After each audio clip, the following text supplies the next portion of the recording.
से वोटर को उठा के कंधे पे बिठा बिठा के लाया करते थे, ला के वोट गिरवा के और उनके घर छोड़ के आया करते थे। इतना उत्साह, इतना उमंग हुआ करता था।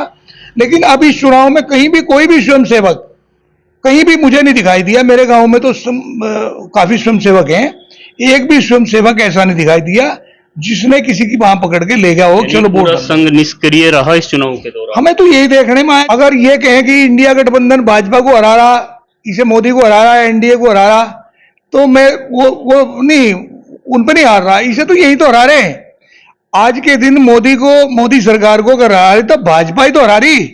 मोदी सरकार को भाजपा हरा रही है। भाजपा हरा रही का संघ दूंगा, वो बंदा खड़ा होकर लाल किले की प्राचीर पर ये कहे कि मैं देश नहीं बिकने दूंगा, और उस लाल किले पर लग रहा कि जॉनसन 99 साल के लिए बेच दिया। गजब का आदमी है। 90% राजपूत या तो वोट डालने के लिए नहीं गया, या गया तो मोदी के खिलाफ वोट गिर गया। और यह हवा पश्चिम से नहीं पूरब तक जा रही है, और गुजरात से नहीं बल्कि मध्य प्रदेश, बिहार, राजस्थान, हरियाणा, अभी हरियाणा में चुनाव है 25 तारीख का। अब देखना हरियाणा के एक एक राजपूत का वोट खिलाफ जाकर। हम आपको 100% दावे के साथ कह रहे हैं कि मोदी की सरकार नहीं बनेगी। अगर भाजपा की सरकार बनी किसी वजह से, चलो हमने मान लिया 272 पे सरकार बनती है और इनके जोड़ तोड़ करके इनके 250 तक आ गए, तो उन्हें 20-25 वोटों की जो जरूरत पड़ेगी, सीटों की जो जरूरत पड़ेगी, उतनी सीट नहीं अगर मिलेगी तो मोदी के नाम पे नहीं मिलेगी, किसी और के नाम पे मिलेगी, और वो भाजपा में लोग भाग गिनता है। स्वागत है आप सभी का सोशल वॉइस हिंदी पर। मैं आपके साथ मुस्तफा चौधरी और मेरे साथ इस वक्त खास मेहमान ठाकुर उग्र सिंह चौहान जी, शामली शामला के पूर्व प्रधान हैं, संघ के पुराने कार्यकर्ता रहे हैं, और अभी जो लोकसभा चुनाव के दौरान ठाकुर समाज का, राजपूत समाज का जो विरोध शुरू हुआ था बीजेपी को लेकर, 7 अप्रैल को जो है ननौता में एक बड़ा महाकुंभ हुआ था जिसमें लाखों की संख्या शामिल हुई थी, और बाकायदा कसम देकर कहा गया था कि जो बीजेपी को हराए उसको ठाकुर समाज वोट देगा।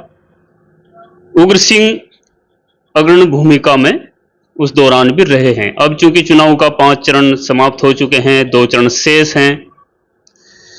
जेपी नड्डा का भी बयान आया है संघ को लेकर कि बीजेपी इतनी सशक्त है कि शायद अब संघ के बिना भी हम कार्य कर सकते हैं। क्या संघ आरएसएस बीजेपी के बीच सब कुछ ठीक है या नहीं है, जैसा कि विपक्षी बोलते हैं कि सब कुछ ठीक नहीं है? इसी को लेकर ठाकुर उग्र सिंह जी से बात करेंगे। ठाकुर जी, आपका बहुत बहुत स्वागत है। नमस्कार भाई। ठाकुर जी, जैसे मैंने बताया, संघ और बीजेपी के बीच सब कुछ ठीक ठाक है या नहीं है, क्योंकि आप तो पुराने कार्यकर्ता रहे हैं और चुनाव अब अपनी समाप्ति की ओर है, किस ओर देख रहे हैं? नहीं, आज के दिन तो अगर देखा जाए तो संघ और मोदी सरकार में बहुत अच्छा सामंजस्य है नहीं। अब ये भाजपा की तो सरकार नहीं है, भाजपा का तो कोई नाम ही नहीं है। मोदी सुबह से शाम तक अपना इनाम लेता है, मोदी की गारंटी है, मोदी की सरकार है, मोदी की कैबिनेट है, भाजपा का तो नाम ही नहीं है। जबकि भाजपा तो संघ की एक इकाई है, भाजपा पॉलिटिकल एक इकाई है संघ की। संघ जड़ें हैं, संघ एक वृक्ष है, बहुत बड़ा वृक्ष है, उसकी शाखाओं में एक शाखा भाजपा भी है, जिसे बीजेपी के हैं। इससे पहले जनसंघ हुआ करता था। अब ये लोग बाग जो अति उत्साहित लोग बाग हैं, भ्रमित हो रहे हैं कहीं आजकल, क्योंकि 14 का जो चुनाव हुआ, 14 का चुनाव तो लहर का चुनाव था। एक लहर आई थी, एक आंधी आई थी, झगड़ा हुआ था मुजफ्फरनगर में। उस झगड़े की आवाज जो था, उसका शोर बहुत दूर दूर तक गया, और वो हिंदू मुसलमान के नाम से उस झगड़े को प्रसारित किया गया। उसका परिणाम ये हुआ कि 14 में भाजपा ठीक ठाक अच्छी मेजोरिटी में आई, और उसके बाद में 19 का जो चुनाव था वो आशा पे आधारित था, उम्मीदों पे। उसमें यह था कि जो वायदे करे गए थे, जो नारे दिए गए थे, 15 लाख, 2 करोड़ नौकरियां, एमएसपी की गारंटी, किसान की आय 2 गुनी, कर्ज माफी, या इस किस्म के जो भी ये भ्रमित करने वाले, लोगों को लुभावने वाले जो नारे दिए गए थे, वो पूरे नहीं हो पाए थे। तो लोगों को यह लगा था कि 19 के चुनाव में मोदी को जिताओ और ये जो वायदे हैं सब पूरे होंगे, लेकिन पूरे नहीं हुए, हुआ उल्टा। अब देखिए, लोगों ने उस टाइम पे मोदी आया, ये 2 आदमियों ने एक अपना प्रैक्टिकल किया, मोदी ने और अमित शाह ने।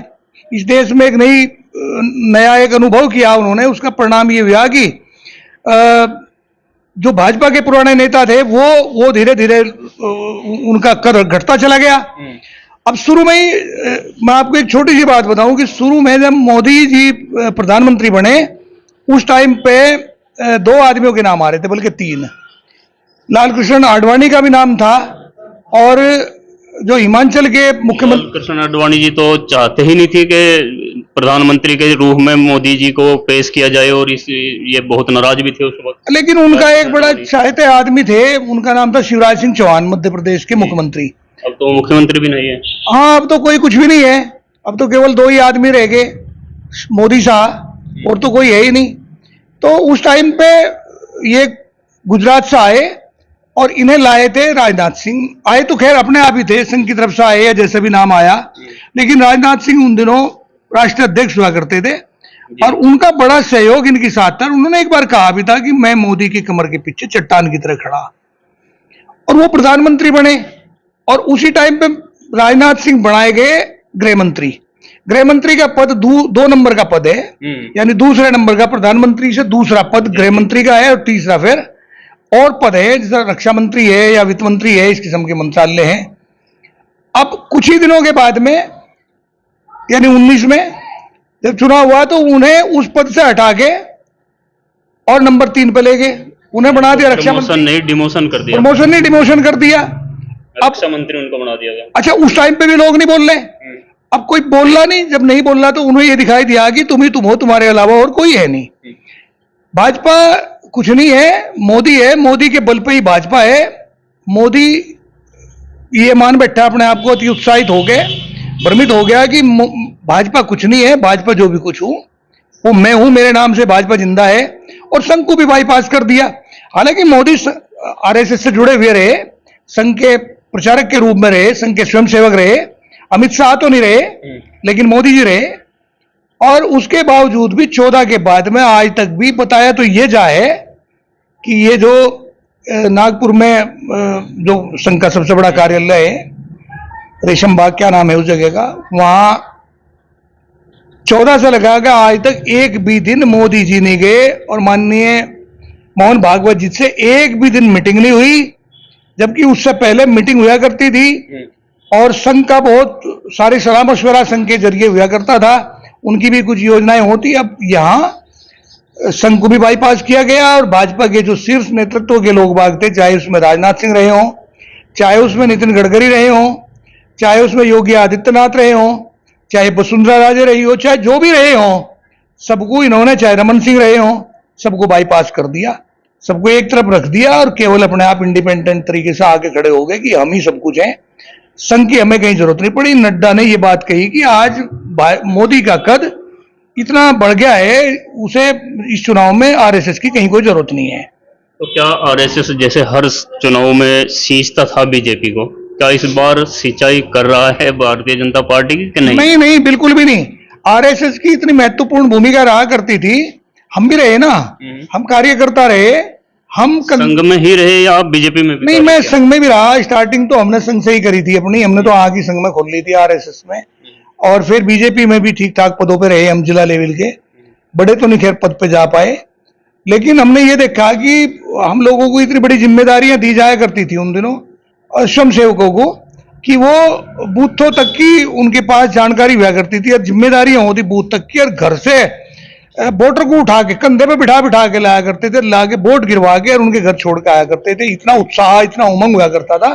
लेकिन अब इस चुनाव में कहीं भी कोई भी स्वयंसेवक कहीं भी मुझे नहीं दिखाई दिया। मेरे गांव में तो काफी स्वयंसेवक हैं, एक भी स्वयंसेवक ऐसा नहीं दिखाई दिया जिसने किसी की बांह पकड़ के ले गया हो, चलो वोट। संघ निष्क्रिय रहा इस चुनाव के दौरान? हमें तो यही देखने में आया। देखिए, हमने बहुत सारी जगह तो देखा, लेकिन जहां जहां तक भी अपनी निगाहें गई, और हमने अपने गांव में, क्योंकि मेरे गांव में संघ की ठीक ठाक जिम्मेदारी का वहन करने वाले लोग बाग हैं, यहाँ कोई ध्यान नहीं दिया गया। तो संघ के बिना, संघ की निष्क्रियता के चलते बीजेपी को आप कहाँ देख रहे हैं इस चुनाव में? बीजेपी को देखिए, आज के दिन जो लड़ाई हो रही है, इंडिया गठबंधन है, एक एनडीए है।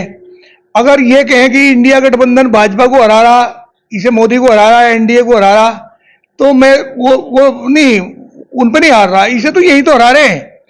आज के दिन मोदी सरकार को कर रहा है तो भाजपा ही तो हरा रही। मोदी सरकार को भाजपा हरा रही है। भाजपा हरा रही के संग नहीं, भाजपा और मोदी सरकार ये तो होगी ना। 10 साल में मुस्तफा भाई, 10 साल में एक बार भी अगर मोदी जी ने कहीं भाजपा का नाम लिया हो या कहीं भारत माता का चित्र लगाया हो, सब जगह अगर वो 5-5 किलो नाच भी दे रहा तो भी अपना फोटो लगा दिया। कितना बड़ा एहसान कर रहे हैं। मोदी की गारंटी, मोदी की सभी चीज, मोदी की गारंटी, मैं देश नहीं बिकने दूंगा। वो बंदा खड़ा हो गया लाल किले की प्राचीर पर ये कहे कि मैं देश नहीं बिकने दूंगा, और उस लाल किले पर लग रहा कि जॉनसन 99 साल के लिए बेच दिया। गजब का आदमी है। तो यहाँ तो इसे तो मोदी को तो हरा रहे, जो मोदी सरकार है इसे भाजपा हरा रही। मैं समझ गया, यानी कि आपका कहने का तात्पर्य है जो माहौल अब लड़ाई होती दिख रही है इंडिया और एनडीए में, ये इंडिया गठबंधन नहीं बल्कि जो बीजेपी के लोग या आरएसएस के लोग उनके सहयोग से ये लड़ाई होती दिख रही है। आप यही तो कह रहे हैं? बिल्कुल बिल्कुल, वो भी ये चाहते हैं कि ये हारे। मैं जहां तक मैं पहुंचा, मेरे दिमाग में जहां तक ये बात आई, क्योंकि उतने बढ़िया तरीके से जितना कैंपिंग होनी चाहिए थी कहीं भी नहीं हो रही। आप राजस्थान की वसुंधरा को देख लो, केवल अपने लड़के के वो क्या नाम है उसका, भीलवाड़ा से, शायद झालावाड़ से, वहां से चुनाव लड़ा, वहां तक सीमित रहेगी।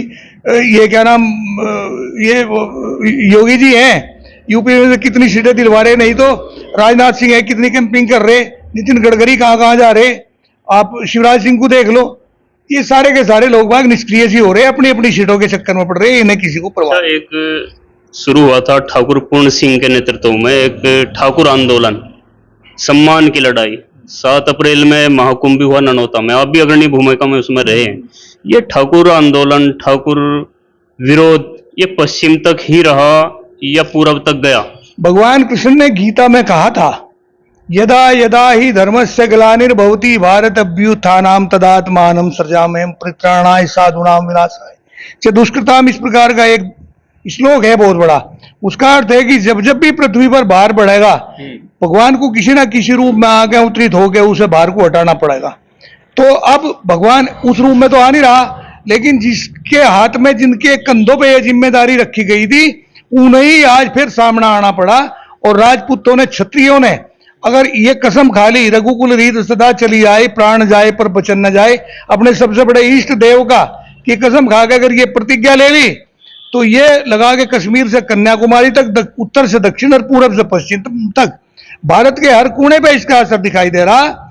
एक भी राजपूत, देखिए, जो मैं पहले भी एक बार कहा था, जो मोदी के डीएनए से पैदा हो रहे हैं उनकी तो बात एक अलग है, क्योंकि उन्हें कोई जिम्मेदारियां दे दी होंगी, वो जिम्मेदारियों को वहन करते हुए दे रहे होंगे। नहीं तो ज्यादातर 80-85% राजपूत, या बल्कि 90% राजपूत या तो वोट डालने के लिए नहीं गया, या गया तो मोदी के खिलाफ वोट गिर गया।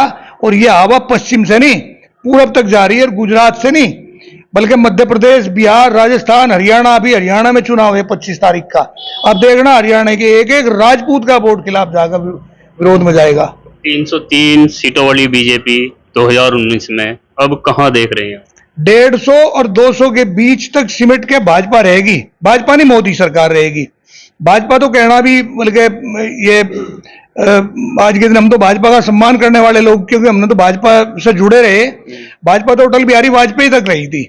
वाजपेयी जी सर्व समाज के नेता थे, जिनको हर पार्टी के लोग सम्मान दिया करते थे, और वो सब कुछ चाहते थे। इतने लिबरल आदमी अब दूसरे किस्म के आदमी आ गए, तो इन्हें हम तो 150 से 200 तक मान के चल रहे।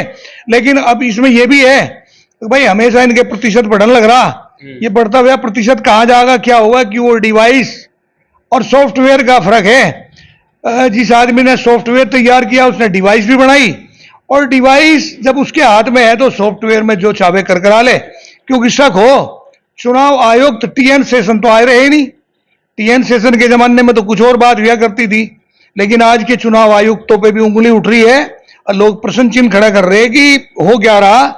एक दिन तो परसेंटेज कुछ और बताया, फिर दोबारा कुछ और बता दिया, फिर कुछ और बता रहे, रोज परसेंटेज बढ़ाते जा रहे हैं। तो हो क्या रहा है, ये बात किसी की समझ से बाहर है, हमारी समझ में तो आ नहीं रही। अगर फेयर चुनाव हुआ तो आप 150 से 200 के बीच? फेयर चुनाव देखिए, जनता का अगर वोट जो पड़ा, उसी वोट को निकाल के काउंटिंग की गई तो निश्चित रूप से वोट जो पड़ी हैं उनके आधार पर सीट 150 से 200 तक जाएंगी। इससे ऊपर 2-4 अगर बढ़ागी तो कोई अलग बात है, लेकिन मैं नहीं मानता कि बहुत ज्यादा फर्क पड़ने वाला है, क्योंकि जितना देखने में आ रहा, हम तो पहले चरण के लोग बाग बैठे, हमारे तो पहले शुरू में ही हम कैराने के लोग बाग हैं, हमारे तो सबसे पहले हुआ था, हमें तो उसी टाइम पे लगे था। भाई आगे पता नहीं क्या हाल होगा। तो बीजेपी तो कैराना पे भी दावा कर रही है, कैराना बड़े मार्जिन से बीजेपी जीत रही अरे है। वो तो बीजेपी कहाँ कर रही, मोदी जी की पार्टी कर रही है, वो तो अति उत्साहित है। उनका क्या था, वो तो 400 प्लस लग रहे, अब भी 400 प्लस कह रहे, सरकार कह रहे मोदी जी बना रहे।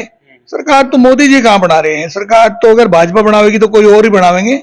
भाजपा को बनानी, भाजपा की भी सरकार बनेगी तो कोई और ही प्रधानमंत्री देखिए बनेगा। अगर मोदी सरकार बनी तो फिर मोदी तो सरकार बनती नहीं, अगर भाजपा की सरकार बनी तो फिर भाजपा की सरकार कोई और ही बनावेगा, ये मोदी जी नहीं बना पाएंगे। यानी कि जो जिस टूट का आप इशारा शुरू में कर रहे थे वही खेल फिर बीजेपी के अंदर होगा। हम आपको 100% दावे के साथ कह रहे हैं कि मोदी की सरकार नहीं बनेगी। अगर भाजपा की सरकार बनी किसी वजह से, चलो हमने मान लिया 272 पे सरकार बनती है और इनके जोड़ तोड़ करके इनके 250 तक आ गए, तो उन्हें 20-25 वोटों की जो जरूरत पड़ेगी, सीटों की जो जरूरत पड़ेगी, उतनी सीट ने अगर मिलेगी तो मोदी के नाम पे नहीं मिलेगी, किसी और के नाम पे मिलेगी, और वो भाजपा में लोग भाग जिनता है। नितिन गडकरी या राजनाथ सिंह, वो कोई भी हो, चाहे नितिन गडकरी हो, राजनाथ सिंह हो, जिसके भी नाम पे होगी, लेकिन वो कोई और नाम होंगे। बहुत बहुत शुक्रिया। ये थे ठाकुर उग्र सिंह चौहान जी, जिनको आपने सुना। आप क्या सोचते हैं कमेंट बॉक्स में बताएं, चैनल को सब्सक्राइब जरूर करें। धन्यवाद।